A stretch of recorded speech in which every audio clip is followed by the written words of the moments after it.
Bonjour à tous et bienvenue dans ce nouveau tutoriel consacré à Tyflow, dans lequel on va voir comment réaliser donc cette image. En fait, ça va plus être un prétexte pour voir des petites notions dans Tyflow qui peuvent sembler basiques, mais qui sont en fait très utiles dans plein de situations. Donc ma scène se présente comme ceci. Donc j'ai un terrain avec des particules dessus, tout simplement. C'est assez basique en fait. Vous allez voir que le système fonctionne peu importe la géométrie qu'on assigne à nos particules. Là, en l'occurrence, pour les cailloux, j'ai été les chercher dans un pack qui s'appelle The Rock Essentials et que vous pouvez trouver sur le Blender Market. Donc là, si j'ouvre une scène du pack Rock Essentials de Blender Guru, à première vue, les cailloux sont plutôt basse def. Il y a tout un tas de modifieurs avec des displays et des smooths. Et si je passe en mode rendu, vous voyez qu'on a quelque chose d'assez détaillé.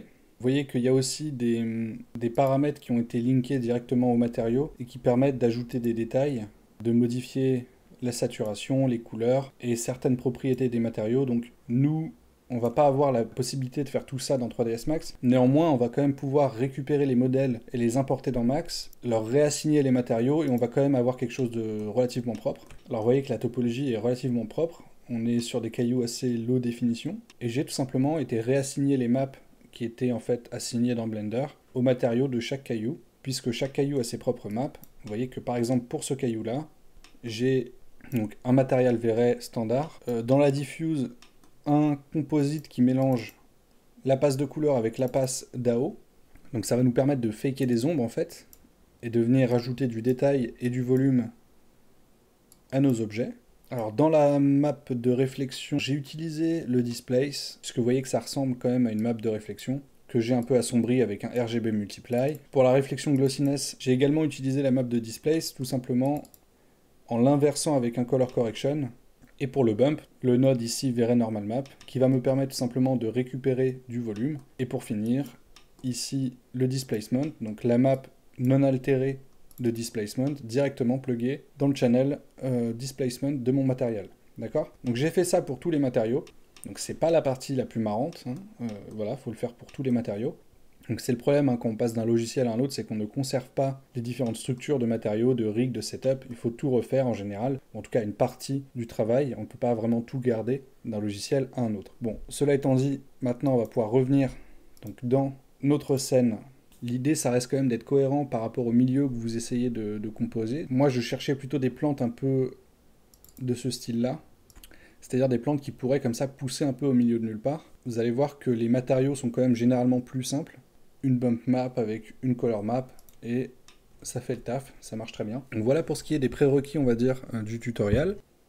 Donc pour ce qui est des unités de ma scène, alors je suis en mètres pour les unités métriques et pour ce qui est des unités de grandeur de ma scène, donc je suis en centimètres. Le terrain que j'ai choisi de faire, il fait environ 30 mètres par 30 mètres. Donc ça c'est le sol, donc c'est ce qui va être vraiment, va constituer la base de mon terrain. Vous voyez que c'est tout simplement un plane sur lequel j'ai rajouté deux noise que je viens superposer, donc un noise un peu grand, on va dire, sur lequel je vais superposer un noise plus petit.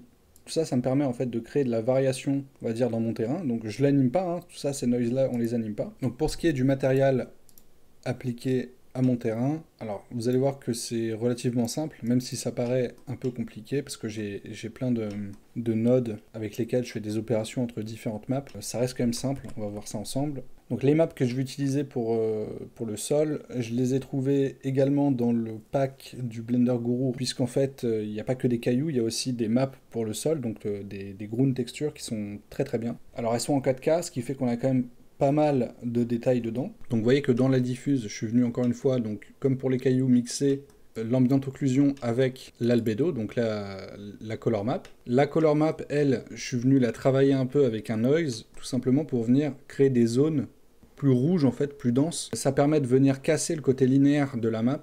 Et vous voyez que dans les environnements désertiques, on a des zones comme ça un peu plus contrastées. Alors je ne saurais pas dire à quoi c'est dû, probablement le soleil ou la sécheresse, je sais pas. L'intérêt de pouvoir mixer comme ça des maps avec des noise, c'est que vous voyez que ici j'ai utilisé donc un composite avec une couleur que je viens multiplier avec ma diffuse de base, vous voyez, avec un masque évidemment pour créer des zones en fait tout simplement sur lesquelles viennent s'appliquer ces modifications. Vous voyez que je reproduis encore une fois cet effet à la suite avec un noise un peu différent. Donc l'intérêt étant de venir créer de la complexité en fait sur le sol de façon à casser le côté linéaire. C'est un peu comme le noise qu'on avait ici pour la géométrie. Là on travaille avec des noise et des couleurs on va dire dans la map, donc dans le matériel directement. Alors ici, vous voyez que j'ai une map qui s'appelle Random Tiling Bitmap qui est disponible, je crois, que dans 3ds Max 2021. Pour l'instant, vous voyez pas l'intérêt, mais si je devais dupliquer ou en tout cas étendre ce terrain sur des grandes surfaces, on verrait en fait au bout d'un moment le pattern se répéter. Et l'intérêt de cette map, c'est de venir justement casser ce pattern de façon en fait à ce que l'œil n'accroche pas la map. Vous voyez que si je duplique cette surface de terrain plusieurs fois, on reconnaît en fait le pattern qui se répète. Ce que va faire cette map, c'est tout simplement créer de la rotation random entre chaque morceau, d'accord, entre 0 et 360 degrés. Et il va se débrouiller en fait lui pour mixer les bordures des tilings qui se superposent, donc avec du flou, avec des bordures qui ondulent, ce genre de choses, de façon à ce qu'on ne repère pas immédiatement le pattern de la map. Donc évidemment ça fonctionne encore mieux si la map de base est seamless. Donc là en l'occurrence cette map là on n'en a pas besoin puisque on n'a pas de répétition de la map, donc je peux la supprimer, ça change rien. Donc on a la map de bump qui va dans le channel bump, la glossiness qui va dans la roughness, la map de reflection dans le channel reflection color map. Alors vous avez remarqué que j'ai passé la map dans un node. Pour l'instant ce node ne sert à rien. Donc avec un node multiply, vous voyez que c'est très facile en fait de venir augmenter les valeurs de réflexion. Donc je pourrais très bien directement d'ailleurs plugger ça et supprimer ce node là. Et puis la base color qu'on a vu avec les différents noise qui se superposent. Donc je suis passé, vous avez vu, par un système d'OSL. Ça ne change rien dans ce cas. Vous pouvez très bien utiliser une bitmap et venir loader en fait les maps une à une, ça ne change rien. Tout ce que j'ai fait ici, vous pouvez le faire avec des maps qui ne sont pas OSL. Donc pour ceux qui n'ont pas des maps OSL ou qui ne veulent pas utiliser des maps OSL, vous avez juste à remplacer le composite par un composite normal, d'accord? Exactement la même chose. L'intérêt des OSL à la base, c'était de pouvoir, comme je vous dis, d'étendre les maps sur des grandes surfaces sans qu'on voit le pattern se répéter. Je vous mettrai en description des liens qui expliquent la technique pour faire ça. Et donc voilà pour le matériel du sol. Maintenant on va pouvoir passer aux particules. Donc une fois qu'on a créé notre sol, on va pouvoir créer un TyFlow. Alors on va commencer par les cailloux. Donc je vais réafficher mon TyFlow et on va décortiquer ça. Donc on va déjà s'intéresser au premier event. Donc je vais couper tout simplement le spawn. Donc là on a tout simplement un burst qui va spawn à la frame 0 1000 particules.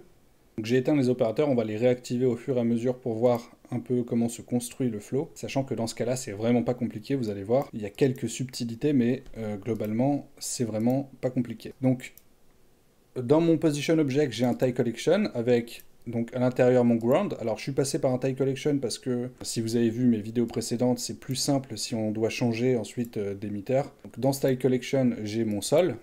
La subtilité du position object va être tout simplement de venir cocher ici la case density by texture. Vous voyez que si je ne le fais pas, j'ai une répartition uniforme de mes particules.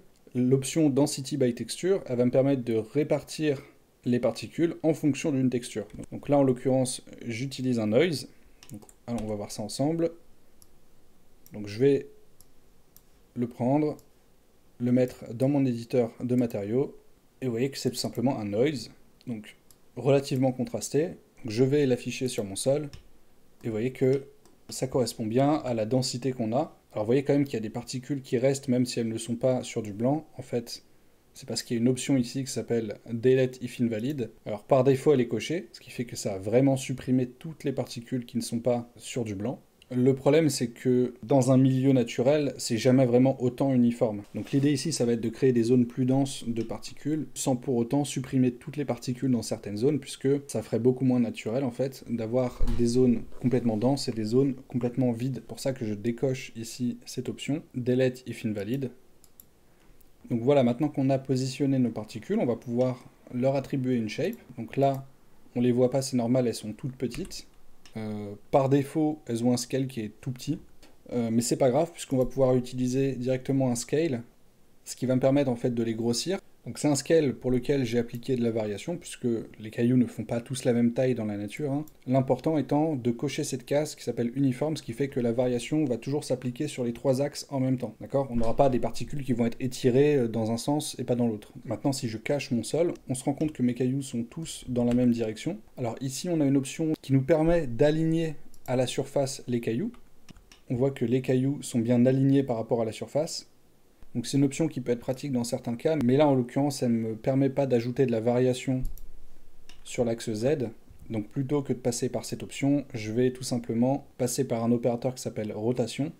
Je vais le mettre en mode surface à ligne. Je le mets bien en mode on event entry, d'accord? Venir piquer ici mon sol, donc en l'occurrence mon tile collection ici. Pour rappel ici, en fait, pour gérer la divergence, on va avoir la valeur de divergence qu'on veut appliquer à nos particules. C'est une valeur qui va être comprise entre 0 et 180, ou 0 et moins 180. Et ensuite, ici, on va pouvoir choisir les axes sur lesquels on veut que la divergence s'applique. Donc en fait, c'est des valeurs normalisées qui peuvent aller entre 0 et 1. À 0, la divergence ne s'appliquera pas du tout sur un axe, et à 1, elle va s'appliquer totalement sur un axe. Donc moi, je vais l'appliquer tout simplement sur l'axe Z. Donc pour ça, je mets 1 dans l'axe Z, et comme vous pouvez le voir, ça me permet d'ajouter de la divergence sur mon axe Z. Encore une fois, l'intérêt, c'est de briser le côté linéaire et d'ajouter de la variation. Alors l'opérateur mesh, je vous conseille de le garder si vous faites des rendus, des tests de rendus, ou que vous voulez rendre tout simplement directement le TileFlow. Nous, comme on va passer par un TileCache et que j'ai déjà fait mes tests de rendu, j'en ai pas besoin. En soi, je peux le supprimer. Pour l'instant, je fais l'impasse donc sur ces opérateurs, on reviendra dessus plus tard. Pour l'instant, on va continuer directement avec l'opérateur spawn. L'intérêt, ça va être de rajouter des petits cailloux autour des gros cailloux. Et vous pouvez observer dans la nature, souvent il y a des petits cailloux à côté des gros, il n'y a jamais un gros caillou tout seul au milieu de rien, hein, ça n'existe pas. L'intérêt de passer par un spawn, c'est qu'on va pouvoir vraiment localiser les petits cailloux dans la même zone, tout simplement, que les gros cailloux. Les paramètres du spawn sont relativement simples, vous allez voir. Donc je l'ai laissé en mode de spawn par défaut, à savoir on entry, d'accord ? C'est-à-dire que chaque particule ne va spawn qu'une seule fois. En l'occurrence, ici, j'ai demandé à la moitié de mes particules de spawn 20 particules. Si toutes les particules spawn, ça devient tout de suite automatique, alors que si 50% des particules spawn, on a quelque chose de plus aléatoire et de plus naturel, en fait. Donc là, je vais venir cacher mon sol, cacher les gros cailloux, et comme ça, j'affiche que les petits.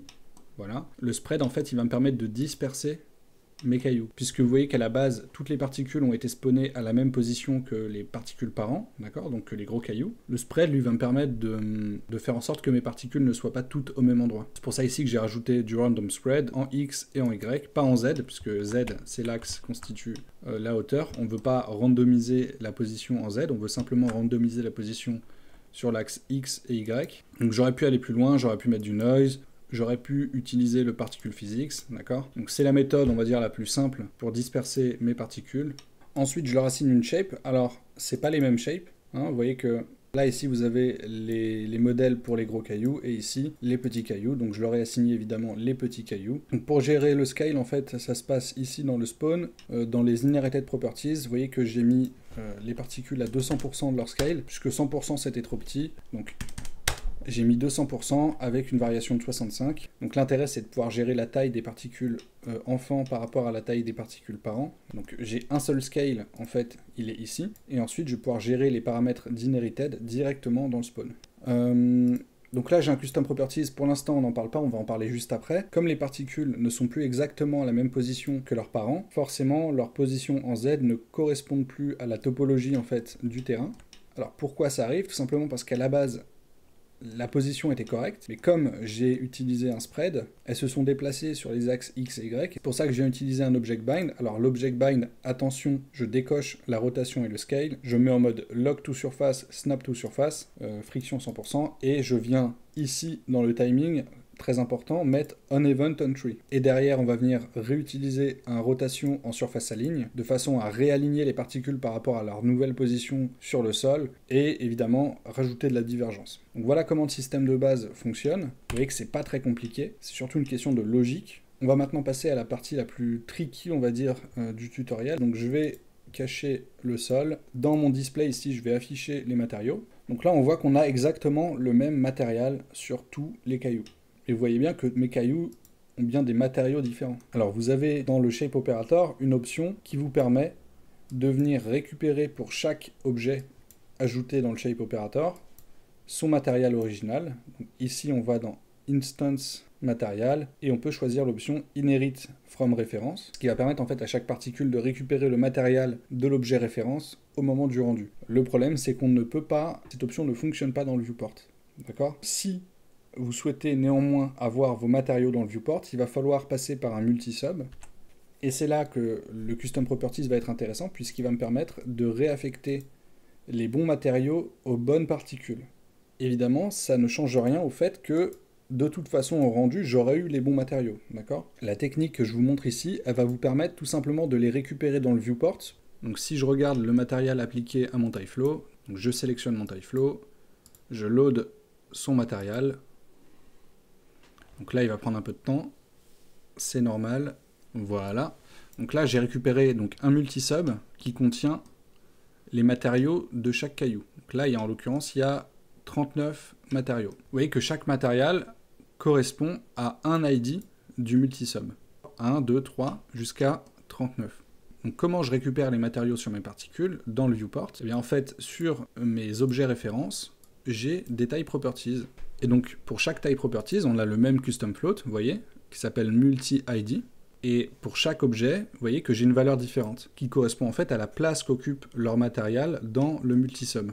Donc il va falloir rajouter un type properties sur chaque objet avec la valeur qui correspond à la place de leur matériel dans le multisub. Donc il faut le faire sur tous les objets. Donc là j'avais à peu près 39 objets, il me semble. Évidemment, j'ai fait un script qui permet de le faire. Donc, vous sélectionnez tous vos objets, vous lancez le script, ça vous applique un type properties sur chaque objet, d'accord? Ça fait un matériel multisub que vous pouvez appliquer à l'objet que vous voulez. Donc là, en l'occurrence, le TypeFlow. Donc, je vous ai mis le script en description. Il y a une aide qui est disponible avec, et vous aurez juste à le télécharger et à l'utiliser. Je répète néanmoins que cette technique, cette méthode, elle est facultative. Hein. Vous n'en avez pas besoin en réalité pour faire votre rendu. C'est simplement plus agréable d'avoir nos matériaux dans le viewport. Et donc, voilà, ça peut être utile dans certains cas. Et donc, dans notre TypeFlow, on va tout simplement rajouter un custom properties, dans lequel on va venir loader le custom float multi-ID dans le channel material ID des particules. Et c'est pour ça qu'il faut le mettre après le shape operator, c'est important, parce que sinon, ça ne marchera pas. Si vous le mettez avant, hop, ça ne marche plus. Tout simplement parce que le shape operator, lui, quand il va importer les objets, il va également importer les différentes propriétés du type properties, dont le custom float qu'on a assigné et qui va pouvoir être récupéré par le custom properties juste après. Il faut bien penser à le mettre aussi dans le deuxième event ici pour que les petits cailloux aussi récupèrent les bonnes textures. Voilà, donc il ne nous reste plus qu'à voir le position displace. Alors je vais éteindre mes particules tout simplement pour vous montrer. Le ground, je l'affiche ici. Alors je vais réaffecter le bon matériel à mon sol. Voilà. Et donc vous voyez que sur mon sol ici, j'ai un modifier qui s'appelle le Vere Displacement Mode. Donc quand je l'active, il ne se passe rien, c'est normal. En fait, ce modifier va agir sur le rendu, donc il va rajouter du displace, comme son nom l'indique, mais au moment du rendu. L'intérêt, c'est qu'on n'a pas besoin de subdiviser notre terrain. Donc là, si je récupère la map du Vere Displacement Mode et que je la mets dans un displace normal, et que j'augmente le niveau de force du displace, vous voyez que j'ai quelque chose d'assez grossier, en fait, tout simplement parce que je n'ai pas assez de subdivision. Donc pour utiliser un displace standard dans 3ds Max, il va falloir quand même rajouter pas mal de subdivisions. L'intérêt du Vere Displacement Mode, c'est qu'on n'a pas besoin de subdiviser notre géométrie puisque ça se passe au rendu. Alors, me demandez pas comment ça marche, d'accord. Je l'ai laissé en 2D mapping landscape, qui apparemment, selon la documentation de Vere, est quand même plus rapide à calculer et fonctionne très bien pour ce genre de situation où on a simplement un sol, en fait, un landscape. Donc j'ai passé la résolution du 2D mapping à la taille de la map utilisée pour le sol, donc en l'occurrence, moi c'est du 4K, donc ça permet d'avoir le maximum de détails sur la géométrie. Et je lui donne évidemment une valeur, d'accord, une valeur de displace. Là, je lui ai mis 1 mètre, c'est-à-dire que le maximum de displace qui va pouvoir être appliqué sur ma géométrie sera de 1 mètre. En l'occurrence, ça n'arrivera que sur les valeurs de blanc pur. Alors là, encore une fois, c'est une OSL, mais vous pouvez tout à fait prendre une bitmap normale, ça marchera pareil. Vous voyez que j'ai ici donc une map en noir et blanc, qui en fait s'appelle Groundert Cracked 01 Disp 16. Alors pourquoi 16? C'est-à-dire qu'elle est en profondeur 16 bits. C'est plus intéressant, puisqu'elle va contenir plus d'informations, et donc elle va contenir plus de détails, donc voilà, c'est mieux, on va dire. Donc là, je vais venir créer un objet, tout simplement, pour vous faire une démonstration. La tipote, je vais la mettre au niveau de la surface de mon sol. Je vais lancer un rendu. Et au rendu, on remarque que la tipote se retrouve à moitié dans le sol, alors qu'on voit bien que dans le viewport, elle n'est pas du tout enfoncée dans le sol. Le sol, c'est en quelque sorte déplacé, d'accord? Il a gonflé, en fait, avec le displace. Donc, en fait, la map de displace a créé du volume. Et c'est pour cette raison que dans notre système de particules, on va utiliser un Position Displace Operator qui va nous permettre de compenser le displace du Vere Displacement Mode de façon à ce que les particules au rendu se retrouvent au bon niveau par rapport au sol. Donc là, si je viens réafficher mes particules, on voit que avec le Position Displace, on va avoir des particules qui vont gonfler et qui, au rendu, vont se retrouver au bon niveau. Il faut juste faire attention à avoir les mêmes valeurs entre le modifier Vray Displacement Mode et l'opérateur Position Displace. Alors évidemment, cette valeur-là, elle va fonctionner plus ou moins en fonction de l'angle de vue. En tout cas, la valeur qui, moi, me correspondait par rapport à mon angle de vue, c'était celle-là. Donc là, je vous ai montré la technique pour les cailloux. Vous pouvez faire exactement la même chose pour les plantes. Vous voyez que pour les plantes, c'est vraiment pas compliqué. Donc là, je réactive mon système de plantes. Vous voyez que... Alors, j'ai pas exactement la même texture. L'idée, c'est de pas avoir les plantes exactement au même endroit que les cailloux. Donc, dans le Position Object, j'ai une texture qui est différente, qui va correspondre en fait à la position de mes plantes. Alors, les plantes, dans mon cas en particulier, elles sont un peu lourdes. Donc, ce que je peux faire, c'est instancier mes displays et tout simplement les passer en bounding box de façon à alléger le viewport. Si vous décidez de rendre directement vos TypeFlow, pensez bien avoir un mesh, d'accord, en mode instance, puisque ça va être plus rapide à rendre en mode instance. Dans le cas où vous souhaitez rendre un tie cache, il suffit simplement d'exporter vos particules en tie cache, d'accord. Donc là en l'occurrence c'est ce que j'ai fait.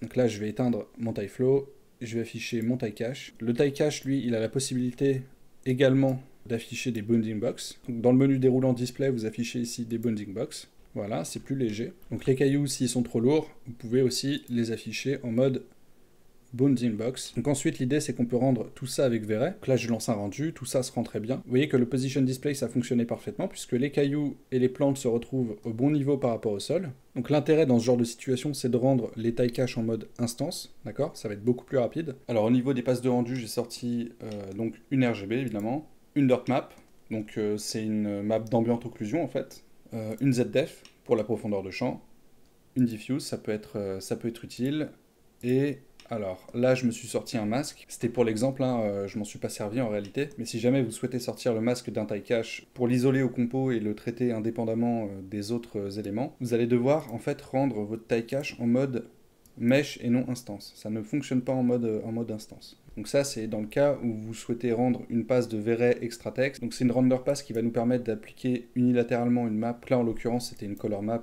blanche, donc toute simple.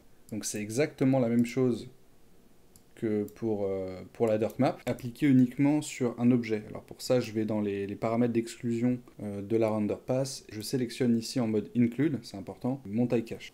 Et ça peut être utile si jamais vous souhaitez faire des masques pour des tie cache. Au niveau de la lumière, j'utilise un VRSun avec une couleur un peu orangée et une valeur d'intensity multiplier à 0,03.